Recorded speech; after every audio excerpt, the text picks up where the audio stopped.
Contoh soal yang kedua. Pada gambar, air dipompa dengan kompresor bertekanan 120 kilopascal memasuki pipa bagian bawah, ini adalah pipa 1 dan mengalir ke atas dengan kecepatan 1 meter per second.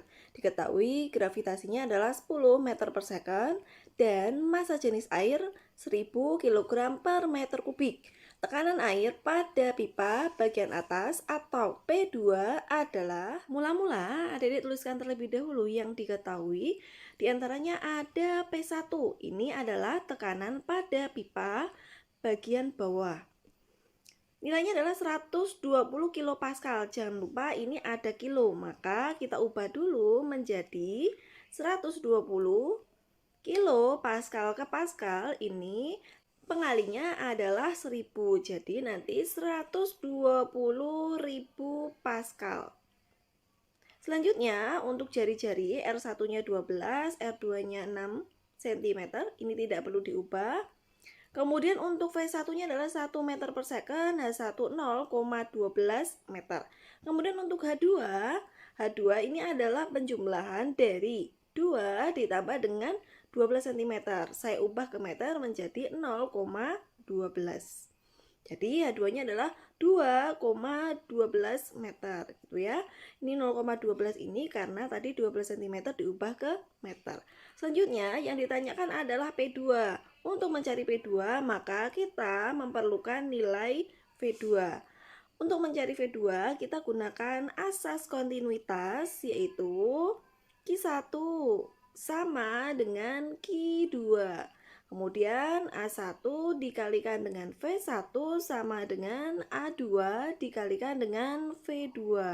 Untuk A1 kita jabarkan menjadi pi R1 kuadrat dikalikan V1 sama dengan pi R2 kuadrat dikalikan dengan V2. Dicoret pi-nya di sini. Kemudian kita tinggal masukkan angkanya yaitu R1 adalah 12 cm. Ini tidak perlu diubah satuannya, nggak masalah ya. 12 kuadrat dikalikan V1-nya adalah 1. Sama dengan 6 kuadrat dikalikan dengan V2. 12 kuadrat ini adalah 144 sama dengan 36 V2. Jadi V2 ini hasil bagi antara 144 dibagi 36 sama dengan 4 meter per second. Nah, V2 sudah diketahui, maka untuk mencari P2 kita gunakan persamaan Bernoulli, yaitu pertama-tama kita tuliskan dulu tekanannya, kemudian adik-adik ingat-ingat rumus energi mekanik, yaitu EP ditambah dengan EK.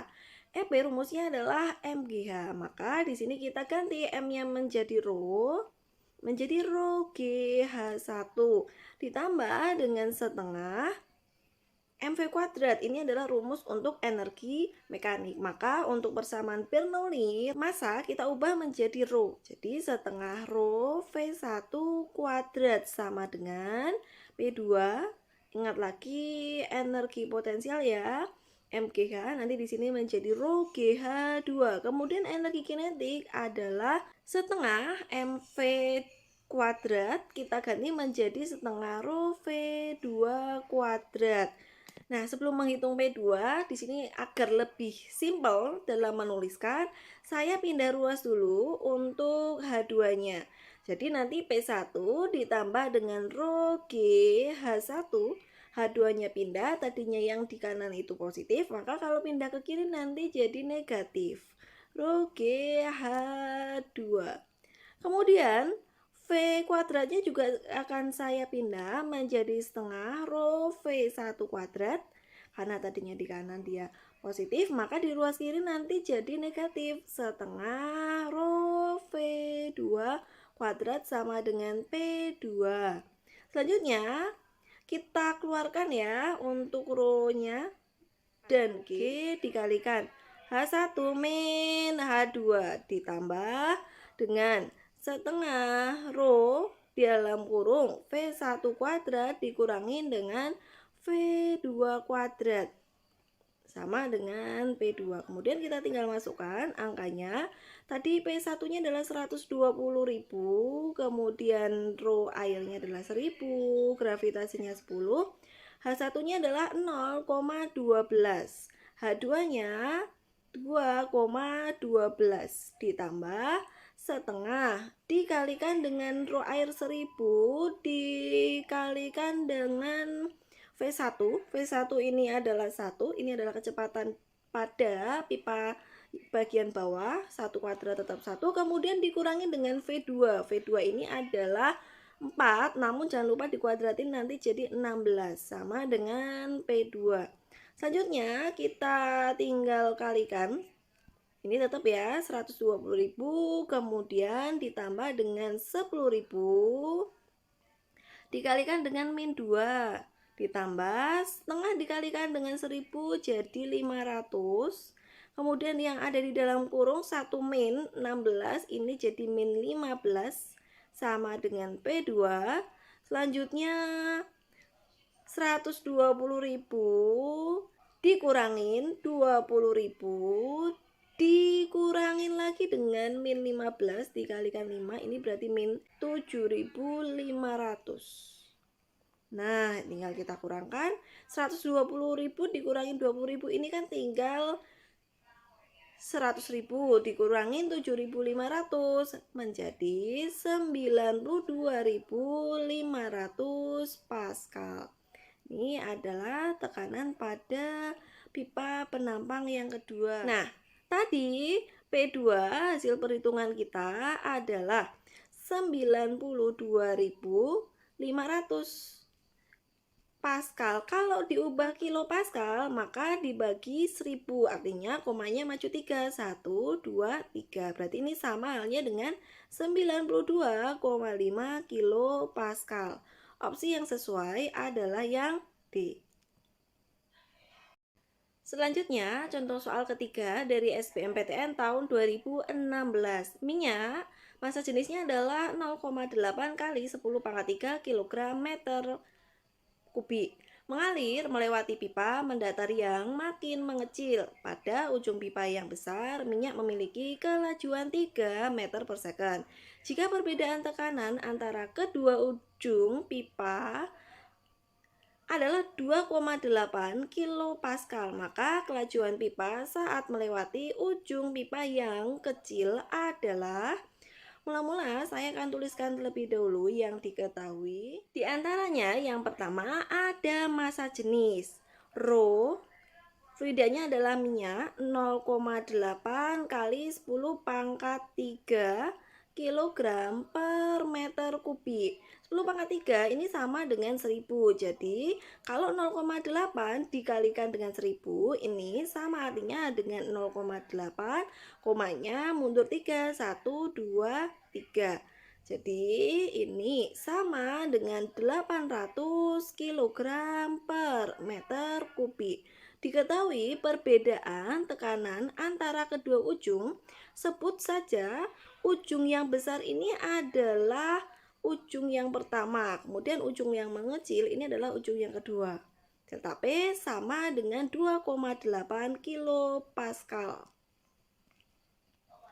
2,8 kilopascal ini kalau kita ubah ke pascal sama halnya dengan dikalikan dengan 1000, sama seperti tadi komanya mundur 3, 1, 2, 3, berarti menjadi 2800 pascal. Kemudian diketahui pula ada kelajuan minyak pada penampang yang besar adalah 3 meter per second.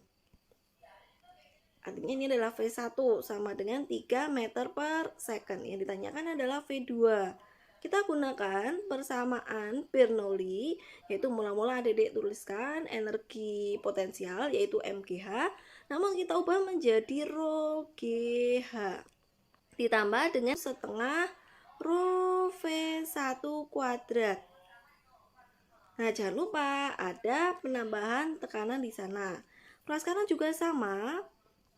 Tekanan ditambah dengan energi potensial yaitu rho GH2 ditambah dengan setengah rho V2 kuadrat Selanjutnya kita tinggal pindah ruas. Di sini ada P1 dan P2. P2-nya itu tadinya di kanan positif. Pindah ke ruas kiri jadi nanti negatif. P1 dikurangin P2. Selanjutnya untuk nilai rho V1 ini tadinya kan positif di ruas kiri. Kemudian ketika dia dipindahkan ke kanan, setengah rho V1-nya ini menjadi negatif. Selanjutnya untuk rho GH1-nya juga sama. Saya tulis dulu untuk rho GH2 ini tetap ya, karena sama-sama masih di ruas kanan. Selanjutnya untuk rho GH1-nya tadinya di ruas kiri itu positif. Jadi nanti di sini negatif. Setengah rho GH1. Selanjutnya kita keluarkan. Oh ya, yang ini nanti saya ubah menjadi delta P saja karena ini adalah selisih antara P1 dan P2, artinya ini sama halnya dengan delta P, sama dengan setengah rho-nya ini saya keluarkan menjadi setengah rho V2 kuadrat dikurangi dengan V1 kuadrat. Kemudian karena di sini pipanya mendatar, artinya ketinggian H1 dengan H2 ini sama.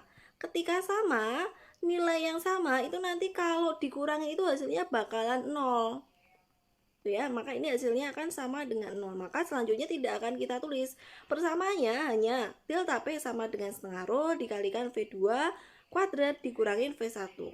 Saya masukkan nilainya, delta P-nya tadi 2800, selanjutnya sama dengan setengah rho-nya 800 dikalikan dengan V2 kuadrat, ini yang dicari, kemudian dikurangi V1 kuadrat.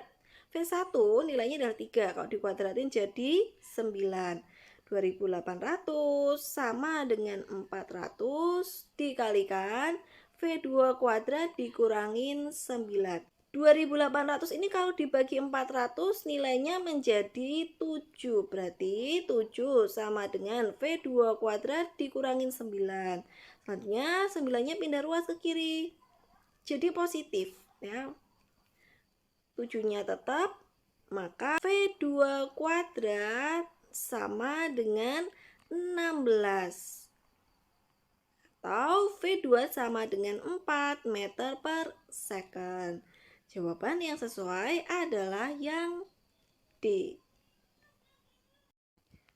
Kita beranjak ke penerapan persamaan Bernoulli. Ada beberapa alat yang menggunakan penerapan prinsip Bernoulli. Di antaranya yang pertama ada alat ukur Venturi atau disebut dengan venturimeter. Biasanya dipasang dalam suatu pipa aliran untuk mengukur laju aliran suatu zat cair. Persamaan yang digunakan ada dua, yaitu jika A1 lebih besar daripada A2, ini artinya penampang pada pipa ujung kiri lebih besar dari pipa penampang yang ada pada ujung kanan, maka laju aliran saat memasuki pipa atau V1 adalah akar V2 kuadrat dikurangin 2GH. Rumus yang kedua bisa menggunakan V1 sama dengan akar 2GH dibagi dengan A1 per A2 kuadrat dikurangin 1. V1 ini adalah laju aliran pada penampang yang pertama atau pipa sebelah kiri. Kemudian V2 ini adalah laju aliran fluida pada pipa penampang yang kedua atau yang lebih kecil. H ini adalah selisih ketinggian fluida dalam pipa kapiler. Rumus ini digunakan dengan syarat V1 ini adalah kecepatan aliran fluida yang masuk, kemudian di sini A1 lebih besar daripada A2. Nah, nanti ketika A1 kurang dari A2, rumusnya menyesuaikan, tinggal dibalik saja. Tadi diketahui ada dua rumus, lalu penggunaannya nanti tergantung variabel yang diketahui pada soal. Contoh soal yang keempat, di sini saya langsung saja ke contoh soalnya. Air mengalir dalam sebuah venturimeter sebagaimana pada gambar berikut. Pada pipa 1, kecepatan airnya adalah 3 meter per second. Jika gravitasi 10 meter per second dan perbedaan ketinggian permukaan zat cair dalam pipa adalah 35 cm, hitunglah kecepatan air pada pipa yang kedua. Jadi di sini diketahui kecepatan air pada penampang 1 atau V1-nya adalah 3. Saya tuliskan terlebih dahulu yang diketahui. Ada V1 sama dengan 3 meter per second. Selanjutnya H, ini adalah selisih ketinggian air pada pipa 35 cm. Jangan lupa diubah ke meter. Maju 2 ya, karena dibagi 100.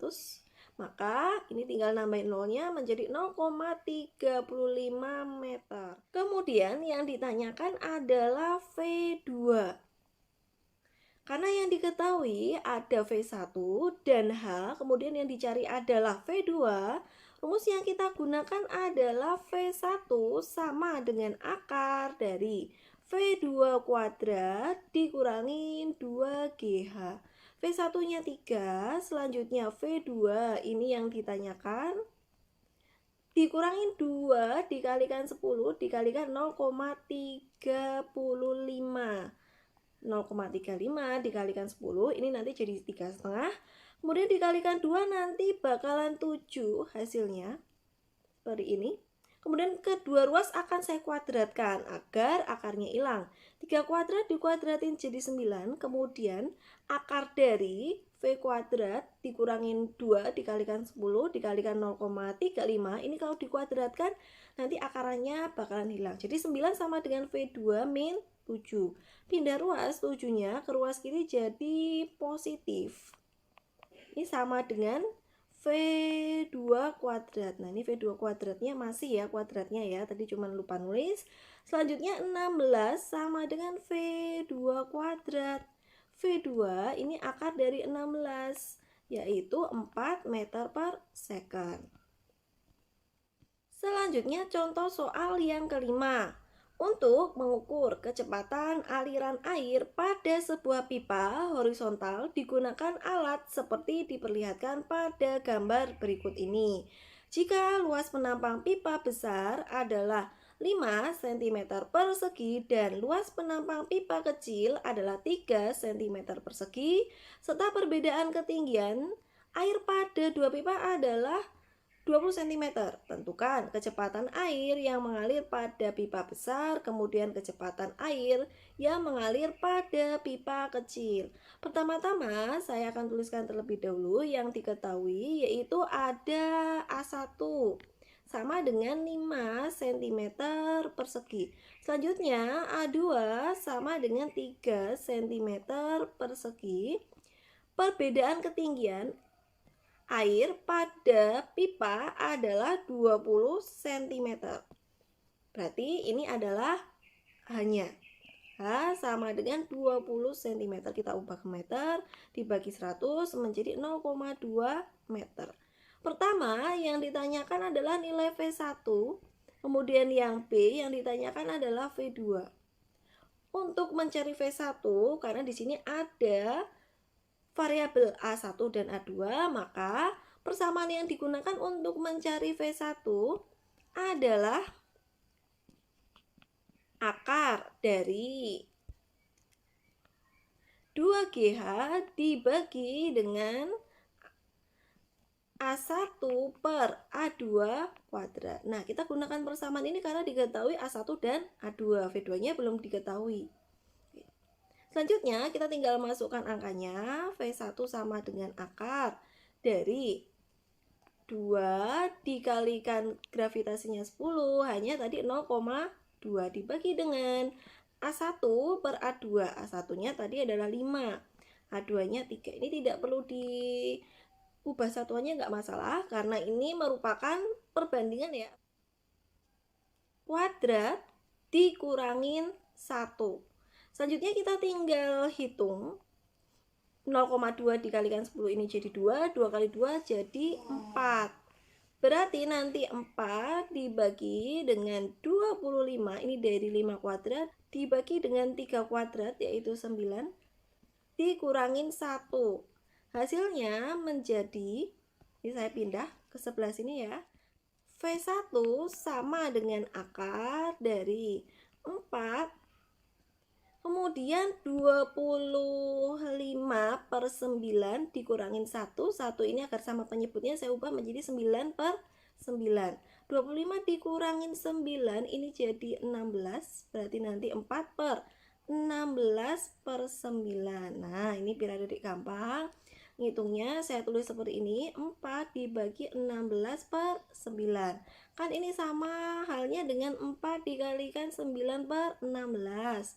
Coret, tinggal 4 ya, jangan lupa akarnya jangan sampai hilang. Maka kita punya di sini akar dari 9/4.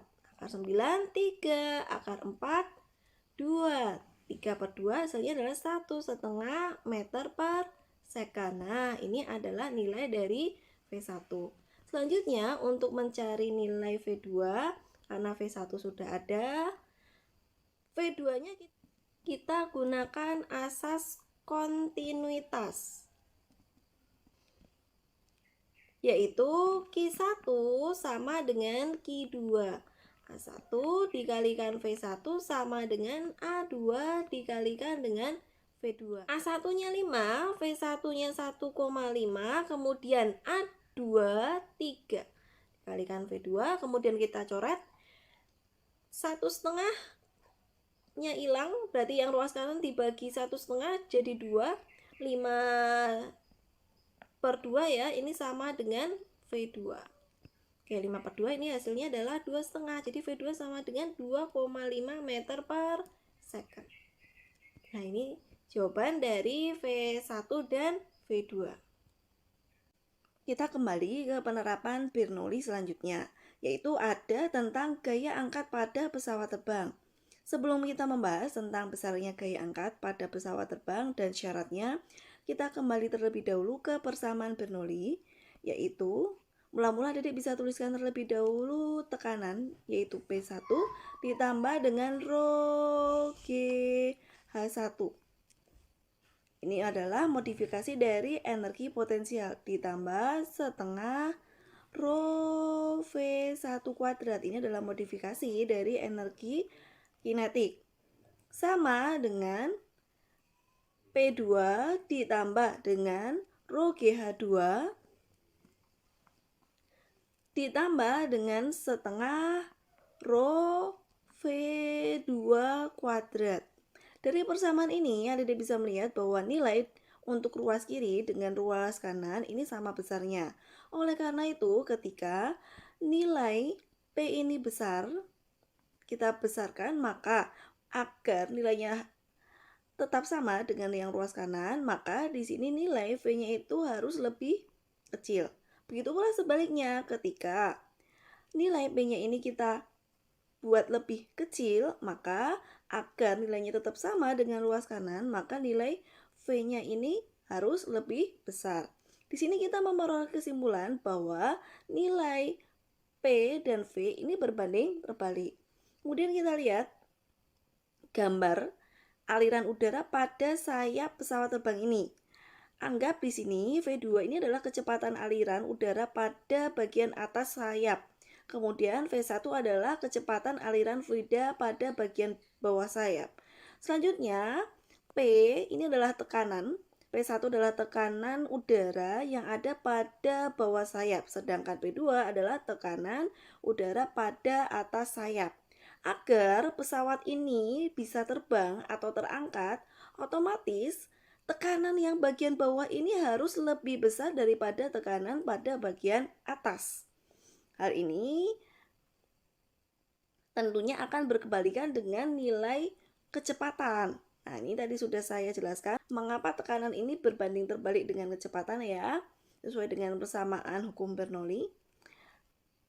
Selanjutnya untuk nilai F ini adalah gaya, nilainya sebanding dengan P karena sesuai dengan persamaan P sama dengan gaya persatuan luas. Seperti itu. Jadi nanti di sini ketika P1 lebih besar daripada P2, maka F1 akan lebih besar daripada F2. Selanjutnya, besarnya gaya angkat pada pesawat terbang, rumusnya adalah FA. FA tadi adalah selisih antara F1 dikurangin F2 sama dengan setengah rho. Rho ini adalah massa jenis udara dikalikan luas penampang pesawat dikalikan dengan V2 kuadrat dikurangi dengan V1 kuadrat. V2 tadi adalah kecepatan udara di bagian atas sayap, sedangkan V1 adalah kecepatan udara di bagian bawah sayap. Baik, langsung saja ke contoh soal yang ke-6. Ini tentang gaya angkat pesawat. Ada sebuah pesawat dilengkapi dengan 2 buah sayap masing-masing, luasnya adalah 40 meter persegi. Jika kelajuan aliran udara di atas sayap adalah 250 meter per second dan kelajuan udara di bawah sayapnya adalah 200 meter per second. Tentukan gaya angkat pada pesawat tersebut. Anggap kerapatan udara adalah 1,2 kg per meter kubik. Mula-mula kita tuliskan terlebih dahulu. Di sini ada luas penampang sayap. Adik harus melihat di sini ada kata-kata masing-masing. Maka untuk luasnya kita kalikan dulu dengan 2 karena sayap pesawat itu ada 2.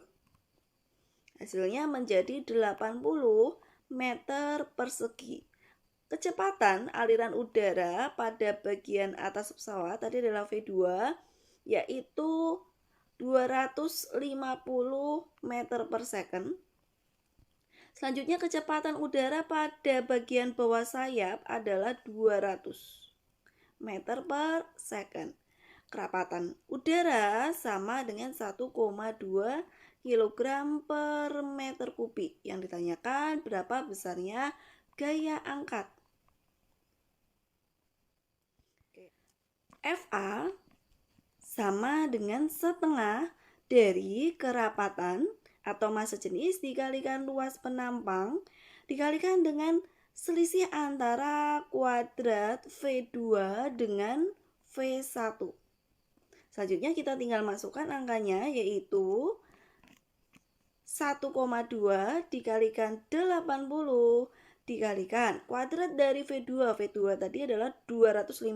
Jadi kalau dikuadratin menjadi 625. Selanjutnya V1 tadi 200 kalau dikuadratin menjadi 40.000. Setengah dikalikan 1,2 dikalikan 80 maka menjadi 48. Dikalikan dengan 22.500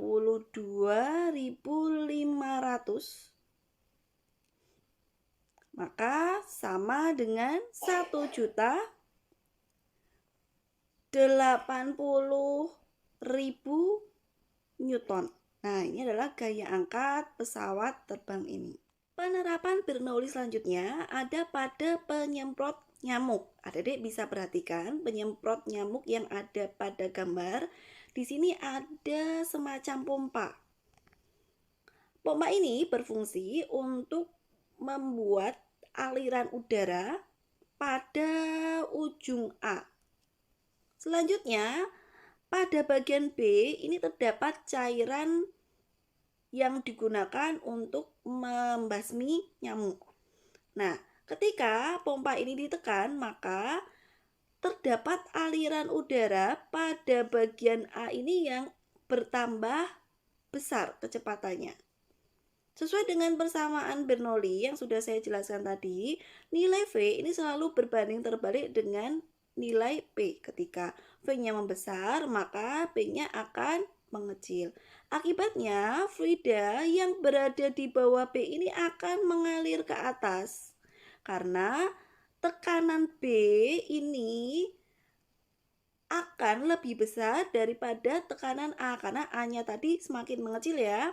Diketahui bahwa aliran fluida itu mengalir dari tekanan yang lebih besar ke tekanan yang lebih kecil. Selanjutnya kita akan membahas kebocoran pada dinding tangki.